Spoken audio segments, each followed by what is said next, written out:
দিন যতই যাচ্ছে রাজনীতির মাঠ ততই গরম হচ্ছে। মূলত জাতীয় সংসদ নির্বাচন এবং নির্বাচনের আগে প্রয়োজনীয় সংস্কার ও পরাজিত আওয়ামী লীগের বিচার সহ নানা ইস্যুতে আলোচনা এখন তুঙ্গে। সম্প্রতি বিএনপি মহাসচিবের কিছু মন্তব্য ঘিরে অন্তর্বর্তীকালীন সরকারের দায়িত্বশীল পর্যায় থেকে এসেছে কড়া প্রতিক্রিয়া। এ বিষয়ে চুপ নেই বৈষম্য বিরোধী ছাত্র আন্দোলনের নেতারাও। তারাও বিএনপির বিভিন্ন বক্তব্য এবং দাবির বিষয়ে সমালোচনার সুরে কথা বলছেন। রাজনীতিবিদ, বৈষম্য বিরোধী ছাত্র ও সরকারের দায়িত্বশীলদের প্রতিদিনের নানা মন্তব্য নিয়ে সাধারণ মানুষের মধ্যে তৈরি হয়েছে বিভিন্ন রকমের কৌতূহল। সবার প্রশ্ন, রাজনীতি কি তাহলে জটিল প্যাচের মধ্যে পড়ে গেছে? শফিকুল ইসলামের প্রতিবেদনে বিস্তারিত জানাচ্ছেন সানজিদা ইসলাম। গেল বুধবার বিএনপি মহাসচিব মির্জা ফখরুল ইসলাম আলমগীর বিবিসি বাংলাকে দেওয়া এক সাক্ষাৎকারে বলেন, বর্তমান সরকার নিরপেক্ষ থাকতে না পারলে নিরপেক্ষ সরকারের প্রয়োজন হবে। বিএনপি মহাসচিবের এমন মন্তব্যে প্রতিক্রিয়া দিতে দেরি করেননি তথ্য ও সম্প্রচার উপদেষ্টা নাহিদ ইসলাম।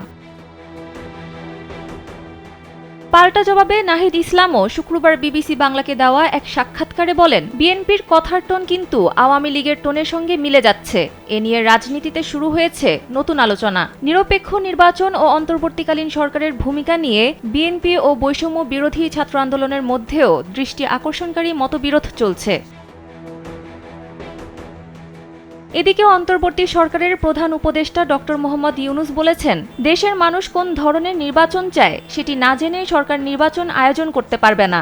এমন অবস্থায় প্রশ্ন উঠেছে যে, রাজনীতিতে যেখানে ঐক্য থাকার কথা সেখানে কি ঐক্য ফাটল দেখা দিয়েছে? রাজনীতিকদের সাম্প্রতিক বিভিন্ন বক্তব্য এবং কর্মকাণ্ডে সেটি ফুটে উঠেছে বলে মনে করছেন বিশ্লেষকরা। তবে যে কোনো মূল্যে ঐক্য ধরে রেখে সামনে এগোনোর কথাও বলছেন তারা।